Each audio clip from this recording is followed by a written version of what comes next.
तो हिंद का पराक्रम ना सिर्फ देश ने देखा बल्कि दुनिया देख रही है। इस वक्त की सबसे बड़ी खबर से आपका तारुफ करा दूं। देखिए, सबसे बड़े मिलिट्री एक्सपर्ट ने पाकिस्तान को आईना दिखाया। सीजफायर पर मुनीर और शहबाज की पोल खोल दी है। कहा यह तो क्लियर कट भारत की जीत है। टॉप डिफेंस एक्सपर्ट है टॉम कूपर और उन्होंने पाकिस्तान को आईना दिखाने की बात कही है।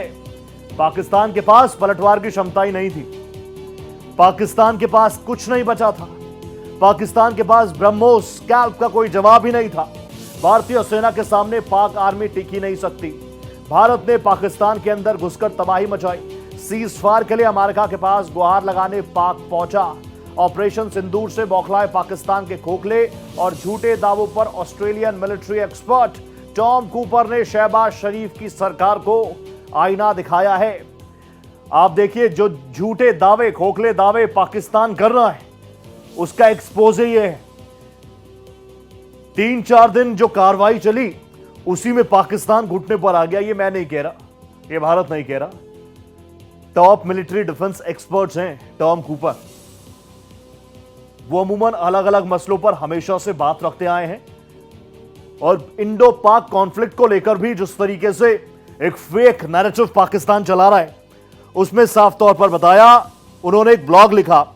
इस ब्लॉग में उन्होंने लिखा कि टॉम, 1 हफ्ते चले इस घटनाक्रम पर पाकिस्तान पूरी तरीके से घुटनों पर था। टॉम ने कहा कि भारत ने पाकिस्तान के अंदर घुसकर जिस तरह तबाही मचाई, वो पाक की हार को दर्शाता है। टॉम कूपर ने यह भी लिखा है कि भारत की पहलगाम आतंकी हमले का बदला लेने की कार्रवाई पूरी तरीके से सफल रही और पाकिस्तान फेल हुआ। उन्होंने कहा कि भारत ने न सिर्फ आतंकी कैंप्स पर हमला किया बल्कि पाकिस्तान के हमलों को कुशलता से रोका।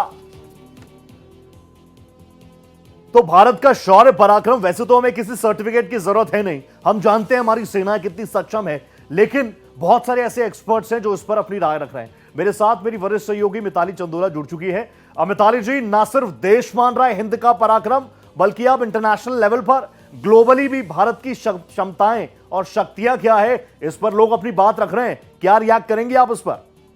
देखिए, सबसे पहली बात तो ये बताना चाहूंगी रोहित कि अब तक आतंकिस्तान बोला जाता था, लेकिन अब नया नाम पड़ चुका है पाकिस्तान का, फेकिस्तान।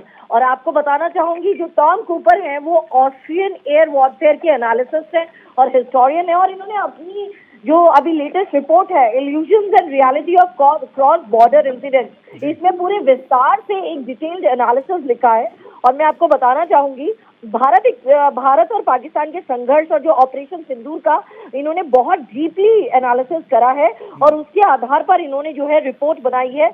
और उन्होंने बताया है कि इस युद्ध में तकनीकी प्रगति निर्णायक साबित हुई है।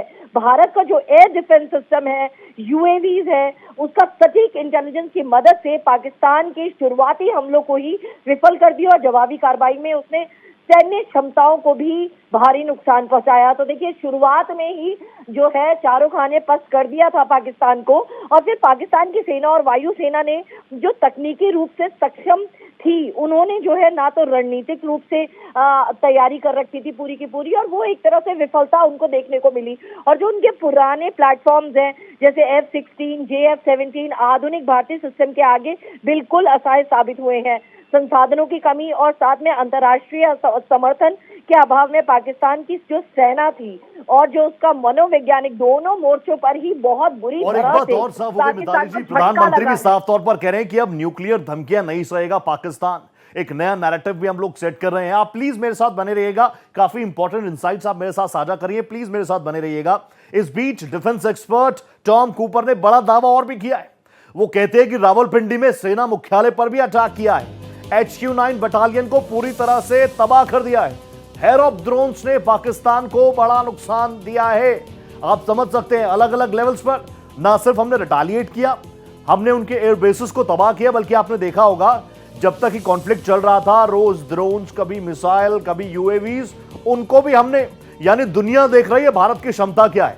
S-400 शानदार काम करता है, ये दुनिया जानती है, लेकिन इस कॉन्फ्लिक्ट के बाद यह भी दुनिया जान चुकी है कि भारत का स्वदेशी आकाश, सरफेस टू एयर, जिसने आसमान में ही तमाम यूएवीज को खत्म किया, वो कितना शानदार काम करता है। और भिखारिस्तान, पाकिस्तान फेकिस्तान, आप उसको कुछ भी कह लीजिए, उसके फेक नैरेटिव्स को दुनिया अब जान नहीं रही है, मान नहीं रही है, पूरी तरीके से एक्सपोज हो चुका है। मिताली जी, आप लगातार इस चीज को लेकर आपने पूरे उस लेख को भी पढ़ा है, जो कूपर ने पूरा लेख लिखा है उसको भी आपने पूरा पढ़ा है। एक तरीके से बुरी तरह से फजीहत हो गई। शहबाज शरीफ तो चाह रहे थे कि मैं इतिहास बना दूं, मैं भारत को डरा दूं, लेकिन अब तो मुंह छुपाने के लिए जगह नहीं है, ना शहबाज शरीफ के पास, ना मुनीर के पास। अरे सबसे बड़ी बात यह है कि इस विफलता को छुपाने के लिए पाकिस्तान ने, आईएसपीआर ने झूठे प्रोपेगेंडा भी फैलाए हैं। सोशल साइट्स पर आप देख सकते हैं कि किस तरीके की फेक न्यूज की बम्बार्डमेंट इन्होंने करी, और ये वहां पर भी जो है एक्सपोज हो गए हैं।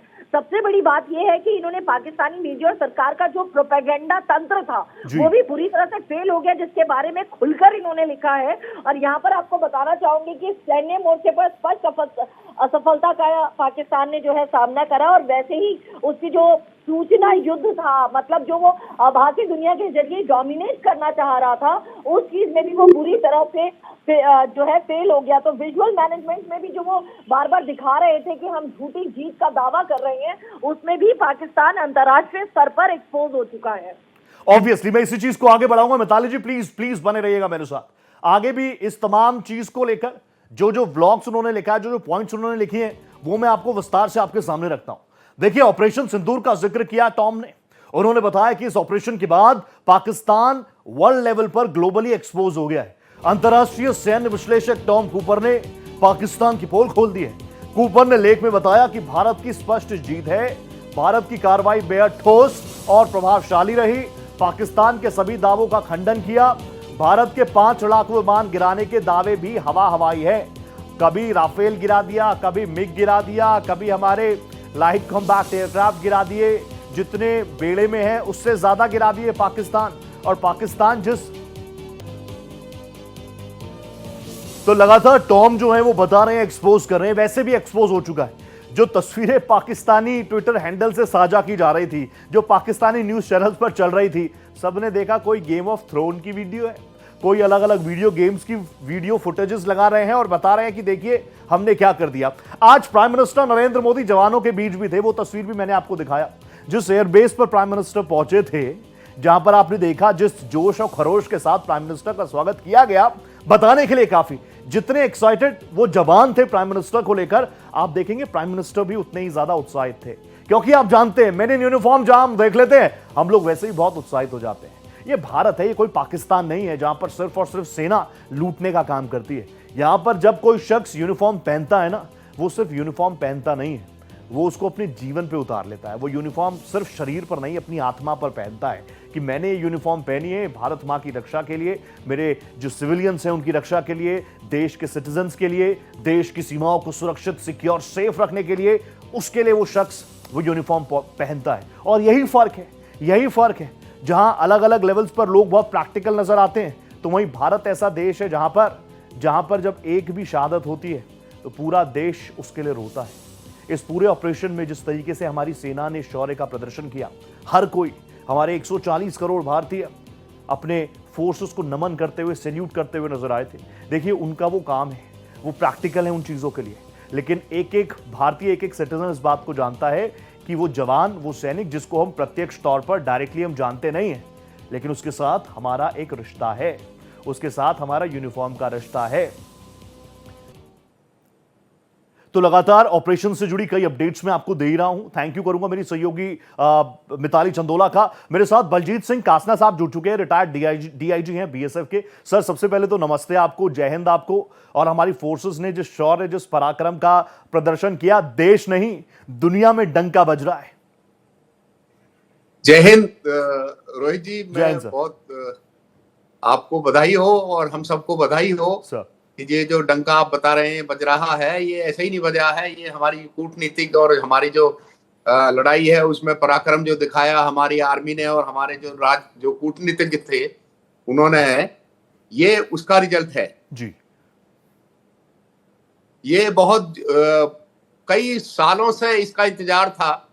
हमेशा पाकिस्तान हमको डराए रखता था, जो न्यूक्लियर अटैक का बहाना दे देगा या हम पाकिस्तान में अटैक नहीं कर सकते, और ये कई बहाने उसने पकड़ रखे थे और उससे हम हमेशा वो बचता रहता था, लेकिन पहली बार ये हुआ है जी। कि ये सब चीजें खत्म कर दी गई हैं और अब उनको बता दिया गया है कि ये जो जो गीडर भभकी है न्यूक्लियर ब्लैकमेल वाली अब नहीं चलेगी। ये क्लियर उसको बता दिया गया है। दूसरे मैं आपको एक और बात बताना चाहता हूँ, जिस तरह से आज मोदी जी गए हैं हमारे एयरपोर्ट पे पंजाब में जी। तो मुझे याद है जब कमांडर हमारी पाकिस्तान से फायरिंग होती थी, ये 2014 की मैं बात करता हूं, तो रात में फायरिंग होती तो दिन में कमांडर हम सब लोग जवानों से मिलने जाते थे जी। तो उनका जो मनोबल था वो एकदम बहुत ज्यादा हाई हो जाता था। वही आज मैं देख रहा था, जो अपने पुराने हम ये कमांडर की बात याद कर रहा था, तो मोदी जी जो है जो वो सिर्फ राजनीतिज्ञ नहीं है, वो एक लीडर है और एक्चुअल लीडर जो है वो एकदम अपने जवानों का, अपने ऑफिसर्स का, जिन्होंने काम किया है उनका मोरल बूस्ट करने के लिए वहां पहुंच जाता है। तो वही आज मैं देख रहा था और ये बहुत अच्छा लगा कि मोदी जी वहां तुरंत जवानों के साथ गए और ऑफिसर्स के साथ गए, उन्होंने बात करी, क्योंकि पाकिस्तान आदमपुर एयरबेस को काफी नुकसान पहुंचाने की अफवाह फैला रहा था। जी ऑब्वियसली, और वो अफवाह खुद प्राइम मिनिस्टर वहां पर पहुंच गए। प्राइम मिनिस्टर के बैकग्राउंड में भी तस्वीर जो थी S-400 की वो भी नजर आई और ये बताने के लिए काफी था कि कैसे फेक नैरेटिव। सर, क्योंकि आपने डिप्लोमेटिक लेवल्स की भी बात की, क्योंकि जब जब आप आते हैं ना सामने, तो मैं तो यही चाहता हूं कि मैं पूरा शो फोर्सेस के ऊपर, फोर्सेस को डेडिकेट कर दूं। आप खुद मैन इन यूनिफॉर्म रहे हैं और आप मैं तो इस बात को दिल से मानता हूं कि वंश अगर आपने यूनिफॉर्म ले ली तो आप हमेशा यूनिफॉर्म में ही रहेंगे, आप उसके साथ पूरा जीवन जीते हैं। तो कासना सर, सबसे पहले तो मैं ये जानना चाहूंगा आपसे, क्योंकि बीएसएफ का आपने नेतृत्व किया है, डीआईजी आप रहे हैं, और बीएसएफ का जब जब नाम आता है तो अभी भी जैसे जैसे एलओसीज पर हम देख रहे थे, अगर वहां से गोली तो यहां से गोला, हमारे बीएसएफ के जवान को फ्री हैंड था। और ये बदलते हुए भारत, ये सशक्त भारत, ये मजबूत भारत सिर्फ इसलिए नहीं है कि सरकार मजबूत है या हम 140 करोड़ भारतीय मजबूत हैं, हम 140 करोड़ भारतीयों का कॉन्फिडेंस बूस्ट इसलिए है क्योंकि हमारी बीएसएफ खड़ी है वहां पर, इसलिए हम लोग इतने एक्साइटेड है। जी बिल्कुल सही कहा आपने। और ये आगे पीछे हमेशा कोशिश करता रहता है पाकिस्तान जी। पता नहीं टेस्ट करता है या उसकी आदत है बीच बीच में परेशान करने की, लेकिन जब भी वो शुरुआत वही करते हैं हमेशा और मार खा के जाते हैं। शुरुआत पाकिस्तान करता है। अब तो छोटे छोटे बच्चे जानते हैं कि बार बार पाकिस्तान जो है, पाकिस्तान को कोई शर्म नहीं है, ये बात सच है। 4 लड़ाइयां हुई, 4 जंग हुई, 65 में हम लाहौर चले गए, 71 में 2 टुकड़े कर दिए, अभी भी अंदर खाने भारत कुछ ना करे तब भी बलूचिस्तान जल रहा है, खैबर पख्तूनवा जल रहा है, 4-4 टुकड़ों में बंटने को तैयार है। बावजूद इसके ऐसी गीदड़ भभकियां, अब मुझे लगता है कि चाहे मुनीर हो या फिर शहबाज शरीफ हो या फिर उनके रक्षा मंत्री हो, वो कम से कम अब न्यूक्लियर पावर ये रट्टू तोते की तरह बलवाना बोलना बंद कर देंगे। देखिए ये जो नूर खान के ऊपर जो अटैक हुआ है जी, उसने सबको हिला दिया है। सबसे पहले तो अगर आप 7 तारीख के अटैक को देखेंगे, वो सोच रहे थे कि इंडिया जो भी करेगा वो पीओके में करेगा, उसके बाहर कभी नहीं करेगा। लेकिन इंडियन गवर्नमेंट ने बड़े अटैक किए और वो भी पंजाब, जो आपने अभी कहा उनका मुख्य एम, जो मुनीर ने जो थोड़े दिन पहले स्टेटमेंट दिया था कि हम 2 कौम हैं और हिंदू हिंदू है, मुस्लिम मुस्लिम है जी, उसका मकसद ये था कि पाकिस्तान की जो गिरती हुई साख, पाकिस्तान आर्मी की जो गिरती हुई साख थी, उसको बचाने के लिए वो चाह रहे थे कि हम एक कॉमन एनिमी ढूंढे जी। और उसके लिए उन्होंने, क्योंकि अगर आप देखें तो बलूचिस्तान में अनरेस्ट है, खैबर पख्तूनख्वा में अनरेस्ट है, और जब से कैनाल प्रोजेक्ट का काम इन्होंने शुरू करने का प्लान किया था, तब से सिंध में भी अनरेस्ट चल रहा था। तो इन सब को इन्होंने सोचा कैसे आम पाकिस्तानी के अंदर देशभक्ति जगाई जाए, तो उन्होंने ये मिस एडवेंचर किया था, जो उनको बहुत भारी पड़ गया, जो पहलगाम वाला मिस एडवेंचर किया था। लेकिन उन्होंने कभी ये नहीं सोचा था कि पाकिस्तान के पंजाब प्रोविंस के जो एयरपोर्ट्स है या जो हेडक्वार्टर्स हैं, वो तो बहुत बाद में हुए, पर उसके पहले जो उनके मिलिटेंट्स के जो हेडक्वार्टर्स थे, उनको नेस्तनाबूद नाबूद कर देगा भारतवर्ष, उन्होंने कभी नहीं सोचा था, और वो उनके लिए बहुत भारी पड़ गया। और मैं एक बात आपको बताना चाह रहा हूं जी सर, मैं अभी कहीं पढ़ रहा था कि जब 7 तारीख को उनके ऊपर अटैक किए, तो हमारे डीजीएमओ ने उनके डीजीएमओ को फोन करके बताया कि हमने जो 9 अटैक किए हैं वो सब मिलिटेंट्स के हेडक्वार्टर्स थे या ट्रेनिंग सेंटर्स थे, वहां किया है। हमने ना किसी सिविल पॉपुलेशन के ऊपर अटैक किया है, ना किसी आर्मी इंस्टॉलेशन या डिफेंस इंस्टॉलेशन के ऊपर अटैक किया है। हाँ। तो अब आपकी जो मर्जी है वो करिएगा।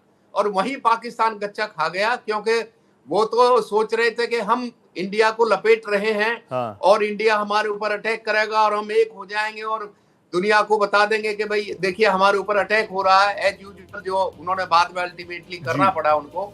लेकिन जो हमारी तरफ से जो कूटनीतिक ये फैसला लिया गया कि किसी भी आर्मी इंस्टॉलेशन पे कोई अटैक नहीं किया जाएगा, कोई सिविल में इसीलिए अटैक तो नहीं दुनिया होगा। दुनिया इंतजार करती है भारत क्या कर रहा है, भारत क्या कह रहा है, क्योंकि हम एक मैच्योर मुल्क हैं, हम जिम्मेदार मुल्क हैं। हमने एक बार भी न्यूक्लियर धमकी की बात हम कभी कहते ही नहीं है, क्योंकि तुम उस लायक भी नहीं हो। पाकिस्तान को हम उस लायक नहीं समझते। ये हमारे ड्रोन से बच जाए वो बहुत बड़ी बात है, न्यूक्लियर तो हमारे बहुत शानदार है। अंतर्राष्ट्रीय सैन्य विश्लेषक टॉम कूपर ने ऑपरेशन सिंदूर को भारत की स्पष्ट जीत बताया है। 7 मई से शुरू हुए भारतीय वायुसेना के अटैक्स के बाद गहराई से विश्लेषण करते हुए टॉम कूपर ने साफ कर दिया कि पाकिस्तान की जवाबी कार्रवाई सफल नहीं रही। पाकिस्तान की औकात ही नहीं थी कि वो भारत पर जवाबी कार्रवाई कर सके। रिपोर्ट देखिए।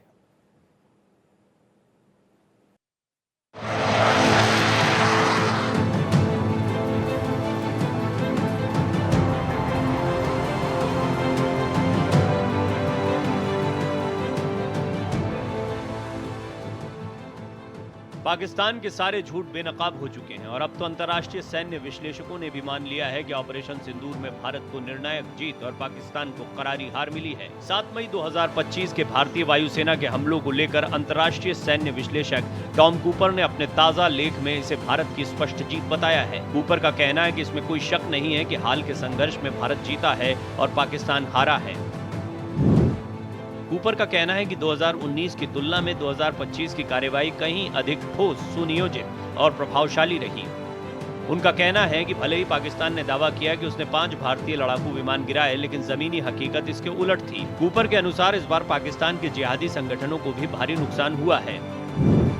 आईएसआई को अपने ही बनाए आतंकवादियों की नाराजगी झेलनी पड़ी और यही नहीं, कई आतंकवादियों के जनाजों में पाकिस्तानी सैन्य अधिकारियों की मौजूदगी इस नुकसान की गंभीरता को दर्शाती है। भारतीय वायुसेना के राफेल विमानों और ड्रोन हमलों ने पाकिस्तान की जमीन पर मौजूद अहम ठिकानों को निशाना बनाया। सबसे अहम हमला लाहौर, कराची और गुजरात में मौजूद HQ-9 एयर डिफेंस सिस्टम पर हुआ, जो या तो पूरी तरह तबाह कर दिए गए या उन्हें गंभीर रूप से नुकसान पहुंचा। कूपर कहते हैं यही वो पल था जब पाकिस्तान की एयर डिफेंस में सन्नाटा छा गया था। इसका फायदा उठाते हुए भारत ने अपने इजरायली आरोप और वॉरमेट ड्रोन इस्तेमाल किए और कई सामरिक ठिकानों को निशाना बनाया। इसके जवाब में पाकिस्तान ने भी सैकड़ों ड्रोन और रॉकेट्स लॉन्च किए, लेकिन भारत की वायु रक्षा प्रणाली S-400, आकाश, स्पाइडर और पुराने लेकिन भरोसेमंद बोफोर्स L-70 की बदौलत लगभग सभी हमलों को विफल कर दिया गया। कूपर इस बात पर जोर देते हैं कि इस पूरे घटनाक्रम में पाकिस्तान को दोहरी असफलता झेलनी पड़ी, सामरिक भी और राजनीतिक भी। Bureau report, Bharat express.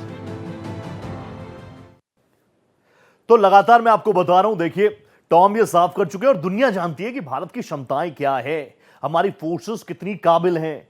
Technology एक तरफ है जो कि भारत के पास भी है, लेकिन वो पाकिस्तान के पास भी थी। ये जो तस्वीरें मैं आपको दिखा रहा हूं ना, आपसे कुछ देर पहले की तस्वीरें हैं, जब prime minister Narendra Modi airbase पर पहुंचे, आदमपुर एयरबेस पर। ये वो एयरबेस है जो पाकिस्तानी मीडिया के हिसाब से पाकिस्तानी सेना ने नेस्ता नाबूद कर दिया। आप देख लीजिए जरा तस्वीरें, इसलिए तो उसको फेकिस्तान कह रहे हैं। जहां जहां जब हमारी फोर्सेस की तरफ से प्रेस कॉन्फ्रेंस हो रही थी ना, तो जो बातें हमारी फोर्सेस की तरफ से कही जा रही थी उसको मजबूत करने के लिए हमें पाकिस्तान को सबूत नहीं देना। हम तो अपने देश में सेलिब्रेशन का मौका दे रहे थे कि देखिए ये एयरबेस की सूरत थी हमलों से पहले, ये उसके एयरबेस की सूरत हो गई हमले के बाद। वो डिजिटल इमेजेस हमने, वो डिजिटल एविडेंस हमने देश के सामने रखा। और पाकिस्तान के रक्षा मंत्री जब एक न्यूज चैनल को इंटरव्यू देते हैं, पूछते हैं कि आपने तो राफेल उड़ा दिया, आप कह रहे हैं आप गीदड़ बपकियां दे रहे हैं, बताइए सबूत कहां है? तो उनका रक्षा मंत्री कहता है it's all over on social media.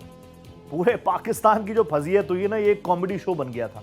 मेरे साथ कासना सर लगातार बने हुए हैं। कासना सर, मैं आपसे अभी समझना चाहूंगा कुछ चीजों को, जिस तरीके से भारत ने रिटेलिएट किया, और क्योंकि आप ग्राउंड पर रहे हैं, आप खुद सोल्जर हैं, मैं आपसे ये जानना चाहूंगा हमारी पॉलिसीज जो कि हम अब तक देखते आए थे कि पाकिस्तान बॉर्डर पर सीज फायर करता है, कवर फायर करता है, आतंकी इन्फिल्ट्रेट करने की कोशिश करते हैं, फिर हम लोग बहुत रिएक्टिव हो जाते हैं। हमें प्रोएक्टिव नहीं होना चाहिए, आपको क्या लगता है? मैं मैं इसको इस तरीके से कहूंगा जी कि भारतवर्ष दुनिया की सब 5th लार्जेस्ट इकोनॉमी है और हम 3rd बनने की कोशिश कर रहे हैं। और जब भी वार होता है, मैं नरवारे साहब का एक स्टेटमेंट पढ़ रहा था, जनरल नरवारे का, जो ex chief of army staff थे। जी उन्होंने कहा है कि ये जो कारगिल वॉर हुआ था उस वक्त में 15,000 करोड़ रुपये खर्च हमारी करेंसी, हमारा एक्सपेंडिचर था। और जबकि वो वन साइडेड था, ना तो हमने पाकिस्तान में क्रॉस किया था, ना हमारे हवाई जहाज बहुत कम उड़े थे, सिर्फ ये आर्मी का बेसिकली एक ऑपरेशन था। तो जो वॉर है ये कभी भी देश को आगे नहीं ले जाता। वॉर, जैसा मैं कहीं पढ़ रहा था, वॉर इज लास्ट रिजॉर्ट। उसके पहले कोशिश की जाती है कि उसको मुद्दे को सुलझाया जाए और बातों से अगर बात बन सकती है तो बात से बात बनाई जाए, लेकिन अगर जब सामने वाला बिल्कुल बेवकूफी करने लगता है तो फिर उसके लिए वॉर स्टार्ट करना पड़ता है। यहाँ मैं रोहित जी आपको बताना चाहूंगा कि कैसे वन साइडेड रहा। अभी आपने कहा था कि पाकिस्तान प्रोएक्टिव क्यों नहीं हुआ जाए। एक्चुअली प्रोएक्टिव होने के लिए बराबर तो होना चाहिए। अब आज आपने इस ऑपरेशन में देख लिया कोई बराबरी का कोई मामला ही नहीं था। नहीं है। हम उनके हेडक्वार्टर्स पे अटैक कर रहे थे, नूर खान है या दूसरे आप देख रहे होंगे, जहां जहां भी हम रावलपिंडी में या दूसरी जगह में अटैक कर रहे थे, भावलपुर में जगह, तो वहां उनकी तरफ से हमारे यहाँ क्या हो रहा था। वे चाहे मीडिया में कुछ भी फैला दें, आज मीडिया में उन्होंने फैला रखा, हमने तो उनके ये तबाह कर दिया, वो तबाह कर दिया, जबकि ये ऑफिशियल स्टेटमेंट है। हमारे यहाँ से जो प्रेस कॉन्फ्रेंस हुई है कि पठानकोट में थोड़ा नुकसान हुआ और एक दूसरे उधमपुर में या दूसरे किसी मैं देख रहा था वहां थोड़ा सा नुकसान हुआ है। बाकी हमारे कोई भी पायलट, सारे पायलट अभी ठीक हैं और उनका अभी एयरफोर्स ने उसके बारे में, हमारे जहाजों के बारे में नहीं बताया है। लेकिन पाकिस्तान का तो वर्ल्ड वाइड जान रहे हैं कि उनके 2 या 3 एयरक्राफ्ट वो खेत रहे हैं इस दौरान और उनका नुकसान हुआ है। तो ये तो कोई टक्कर की बात ही नहीं है। ये प्रोएक्टिव किससे हुआ जाए? प्रोएक्टिव तो बराबर के आदमी से हुआ जाए ना। ये बराबरी तो कहीं थी नहीं, ये तो वन साइडेड था एंटायर गेम। अब आप देख ले डिफेंस सिस्टम, हमारा डिफेंस सिस्टम इतना स्ट्रांग था कि उन्होंने मिसाइल भी चलाई, उन्होंने ड्रोन चलाए, सब कुछ चलाया, लेकिन कहीं कोई नुकसान नहीं हुआ। सर आपने बहुत कम शब्दों में बहुत इंपॉर्टेंट चीज, आपने घाव बहुत शानदार दे दिया। पाकिस्तान की वो औकात भी नहीं है कि हम उसके लिए प्रोएक्टिव हों, हमें अटैक करने की भी जरूरत नहीं, क्योंकि हमारा डिफेंस सिस्टम इतना शानदार है कि आसमान में ही तमाम मिसाइल्स, यूएवीज को नेस्ता नाबूद करने का मादा रखता है। और कासना साहब, थैंक यू सो मच, क्योंकि वक्त मुझे इतनी इजाजत देता है। मैं तो चाहता हूं कि आपसे मैं संवाद करता ही रहूं। और एक बार फिर से big salute to you sir, thank you so much. आप जुड़े भारत एक्सप्रेस पर, आपने इतने इंपॉर्टेंट इनसाइट्स मेरे साथ साझा किए, थैंक यू सो मच।